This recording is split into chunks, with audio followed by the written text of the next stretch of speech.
magbabago kahit kailan. Pangako po namin yan sa inyo. Hello mga kalingap! Welcome back to my YouTube channel. Magandang araw po sa lahat. Sa amanda ko kayo ng mundo, naroon ngayon. At ito nga guys, no, panibagong reaction, panibagong araw po tayo. At ayun nga, no, si Nanay Iking, yan, Nanay Ikong. Aray ko, Mama ni Beyonce, naputol na ang pangako ng nakaraan mga kalingap. Grabe, dahil ba ito sa mga sulsol? Ayan, at ayun nga, no, noon ay tahimik lamang, pero ngayon, sabi nga ni Kuya Bal, ay napakadaldal na at doon na nga po pupunta sa mga anti-kalingap. Ano kaya ang naitulong ng mga anti-kalingap dito kay Mama ni Beyonce, mga kalingap, no? At bakit, ano yung nagtulak sa kanya, bakit doon siya nagparasumbong mga kalingap sa mga comment na grabe po yung mga kinukomment niya at talagang mailalabas daw po siya di umano na mga nalalaman niya po. Aywan ko kung kanino po, no, kung sa kalingap ba, ano ba yung nalalaman niya, ano ba yung mga pinagsasabi niya mga kalingap. Ayan nga po, nakita niyo naman po yung kanyang comment po doon sa isang anti-kalingap, no, anti-kalingap na ngayon ay actually hindi ko pa naman alam kung anti-kalingap na si Ate Sel mga kalingap, dahil alam ko naman na kalingap yan dati. Lumabas lang siya dahil gusto niya pong may banatan po, dahil meron silang mga pinagtatanggol or meron silang pinaglalaban po na hindi natin alam po ano po mga kalingap. Kaya hindi lamang si doon siya pumasok doon kay Bayot na Salcedo. Hindi natin alam, di ba? Dati hindi niya kilala yung mga yan, di ba? Ngayon kilalang kilala niya na yung mga anti-kalingap. Ayan ba ay may sulsol? May sulsol ba yan sa iyo, Mama ni Beyonce, Nay Hansel? Sabi sa iyo ang pangalan mo daw ay Nay Ikang. Nanay Ikang na po ang pangalan ng Mama ni Beyonce. Grabe. Nandahal din sa inyo, kaya nababalahura po kayo. Hindi po kami magbabago kahit kailan. Pangako po namin yan sa inyo. Guys, no, sabi ko nga, nandahil din sa kanila, kaya nababalahura sila or dito nababash po sila ng mga supporters po ng kalingap, no, dahil nga ayun nga po, hindi sila tumitigil sa pagko-comment-comment, no, hindi natin alam kung ano ba yung mga gusto nilang gawin. Kung may mga, yan nga po, may sabi nyo, may ilalabas kayo na inyong mga alam, bakit hindi nyo po ay idaan sa tamang proseso, hindi yung idadaan nyo pa po sa social media, tapos pag nabas po kayo ay kalingap po, sila Kuya Bal, kalingap rap ang inyong sisisihin, samantalang kayo naman yung lumalapit sa mga anti-kalingap, na ang tanong ko po, Nanay Ikang, no, na noon ba ay nakatulong ba yan? Kilala mo ba yan si Bayot Salcedo, yung mga anti-kalingap, kilala mo po ba yan? O ano po yung naitulong sa inyo yan? Wala pong maitutulong sa inyo yan. Kahit ngayon wala pong maitutulong sa inyo yan, no? Yan yung gusto nila, no? Yan yung gustong-gusto nila pag may mga nangyayaring mga umaalis po dito sa kalingap or nawawakwak. Yan yung abang-abang nila po, inaabang-abangan nila yan kasi nga wala silang ibang mai-content. So sabi nga ni Kuya, ni Kalingap Rab, sila ay kalingap pa rin kasi nga ang content nila ay kalingap pa rin. Hindi nila, wala silang ibang content kundi kalingap, no? Kasi nga pag nag-iba sila ng content, ay wala silang views, di ba? Lalo na ngayon, no? Mainit-init yung mga balita na ganyan nga, na mga issue dito sa kalingap. Kaya grabe yung mga ano nila, pagko-content dito sa nangyayari na ito diyan sa inyong pamilya. Kaya naman kayo, hindi ko alam kung bakit nakilala niyo po sila. Siguro nga, siguro naman may isip po naman kayo, no? Naisip ko naman kayo. At dito nga po mga kalingap, no, mayroon ditong pinangakong namatay. Pangakong namatay na po mga kalingap, no. Hindi siguro niya ito naisip, no. Parang sarado na po yung isip ng Mama ni Beyonce mga kalingap. Sarado na po ang isip ni Nanay Ikang, no. Nakakalungkot isipin na dahil sa kalingap kaya ganyan yung buhay nila. Hindi lamang po yung pamilya nila Beyonce mga kalingap. Hindi natin ito sinusumbat. Bagkus totoo naman po mga kalingap, no. Hindi lamang po sila yung talaga na bago po ang buhay. Napakaswerte nga po nila, di ba mga kalingap, no? At dahil mayroon po itinatag na kalingap si Kuya Bal Santos Matubang. Pero pagdating ng panahon, sila pa rin po yung masama. Hindi natin alam kung bakit ano ba yung mga pinaglalaban nila. Kung mayroon man pong mga ano po kayo, yung gusto niyo pong hustisya na sinasabi niyo po, na sabi nga ng isang palpal din na commentators na hustisya daw po sa pamilya niyo, hindi natin alam kung ano po yung sinasabi niya, ay idaan niyo po sa tamang proseso para po matapos na po, no? Hindi po yung idadaan natin dito sa social media dahil po marami po diyang makikisawsaw, no, lalo na po yung mga anti-kalinga, pagkakapirahan lang po kayo niyan, no, pagkakapirahan lang po kayo niyan, hindi po yan makakatulong sa inyo. Yan lang po ang masasabi ko po sa inyo, hindi yan makakatulong sa inyo. Kung gusto niyo po ng tahimik na buhay, no, wag po kayo nakikisali dito sa sa mga anti-kalingap dahil masisira lang po lalo ang buhay niyo niyan. Pero kung gusto niyo naman po na balahurain kayo, no, wag na po kayo manisi. Wag niyo pong sisihin sila Kuya Bal, Kalingap Rab, or sino pa man po, no. Sarili niyo po ang sisihin niyo kasi po gusto niyo naman yan, di ba? Gusto niyo magpara-comment diyan. Ay yung mga supporters ng Kalingap, syempre ibabas po kayo dahil nandiyan kayo sa anti-kalingap. Kung sino may kasalanan, di ba po kayo? Dahil comment kayo ng comment diyan sa mga anti-kalingap. Tapos isisisi nyo dito sa kila Kuya Bal, Kalingap Rab na binabalahura kayo. Saan po banda yon? Di ba? Ang tanong po, bakit po kayo pupunta dyan sa mga anti-kalingap? Opo, may freedom po tayo na mag-comment, magpara-comment. Pero po, ayun nga po ang nangyayari yan po ang resulta ng pagko-comment-comment nyo dyan, nababalhawan po ang pamilya nyo. Kaya sana, tigilan nyo na yan, no? Kasi ang mga anti-kalingap niya, lalo si Bayot Salcedo, wala pong maitutulong sa inyo yan. Walang maitutulong sa inyo yan kahit piso. Hindi kayo mabibigyan yan. Ipagtanggol man kayo niyan, ganyan na lang yan, pasalit-salita lang kung ano-ano yan, paulit-ulit lang naman sinasabi niyan dito sa Kalingap.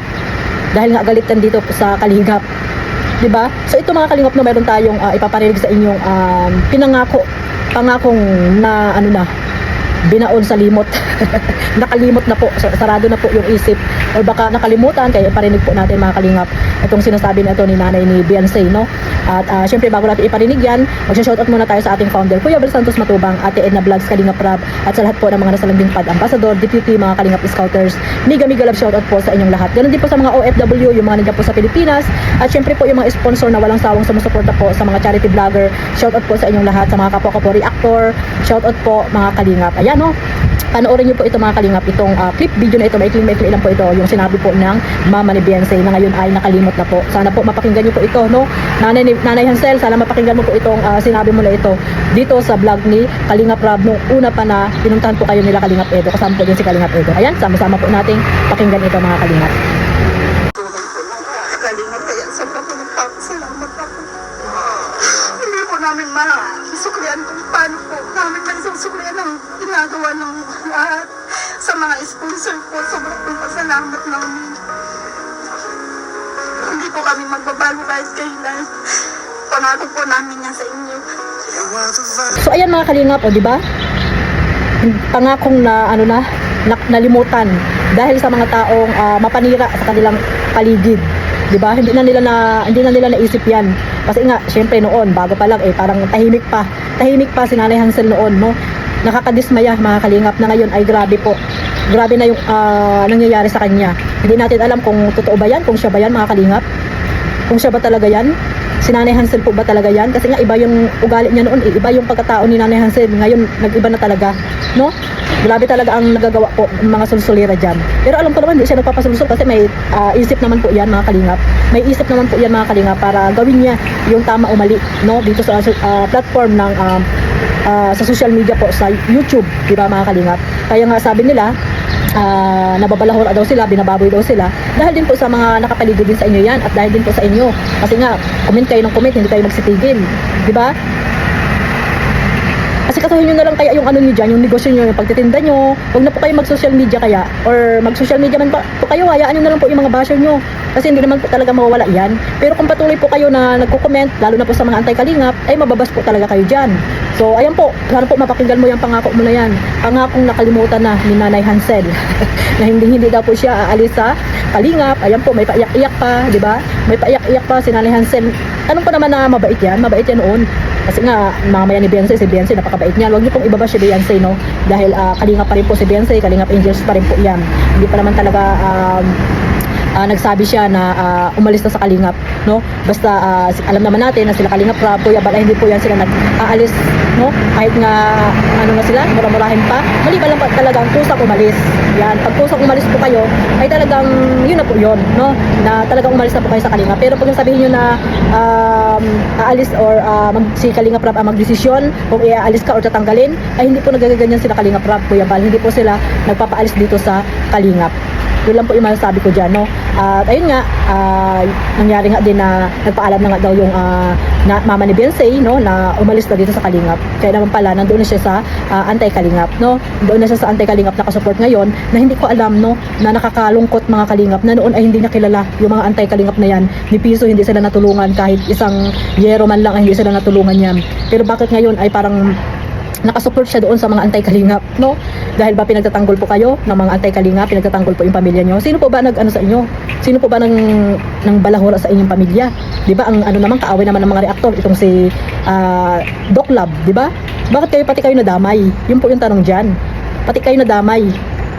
Kasi nga kagagawa ng mga yan nakapaligid sa inyo. Yan po yun, nakagawa na nakapaligid sa inyo. Pero ang Kalingap, hindi po kayo hindi kayo inaaway ng Kalingap. Hindi na Kuya ba, Kalingap Rab? Di ba? Hindi naman kayo inaaway, pero bakit ngayon parang iba na, baligtad na mga Kalingap. Parang sila Kuya Bal, Kalingap Rab na ang may kasalanan ng lahat. na nababalahura kayo, na kayo din naman yung para-commit dyan sa mga anti-Kalingap, kaya nababash po kayo ng mga supporters na sulit po dito sa Kalingap. Kaya po nakakalungkot, di ba? Nakakalungkot isipin yung mga pangyayari na ito, mga Kalingap, dito sa pamilya ni ating BBBN Say. No, sana po matapos na. Ang sa akin lang po, Nanay Hansel, no, kung may mga nalalaman ka man, na sinasabi mo nga, marami kang nalalaman, ilabas mo po sa tamang proseso po, sa tamang proseso, wag dito sa social media, kasi po marami pong nakikisawsaw.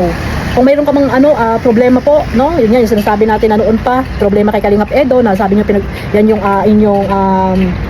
yan yung inyong ngayon, no? Yan yung inyong mga parang pinaglalaban, mga Kalingap, no? Lalo na po yung ibang mga reactor na umalis po dito sa Kalingap, may mga pinaglalaban po sila about po dito sa nangyari sa kay BBBN Say at kay Kalingap Edo. Sabi ko nga, bakit hindi niyo idaan sa tamang proseso, di ba?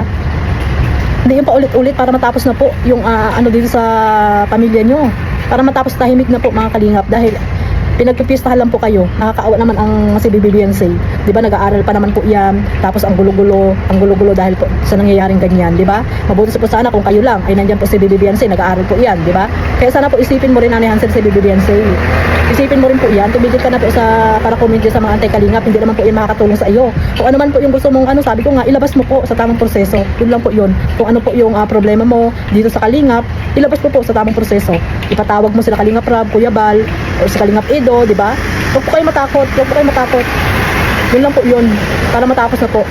So ayun, mga Kalingap, maraming salamat po sa walang sawang pagsuporta sa aking maliit na YouTube channel. Suportahan niyo po ang ating founder, Kuya Bal, Kalingap Edo, Jomar, Carla Topolar Vlog, at sa lahat po ng mga charity vlogger, reactor na gusto niyo pong suportahan. God bless us all, mabuhay po ang ating Kalingap. Bye bye.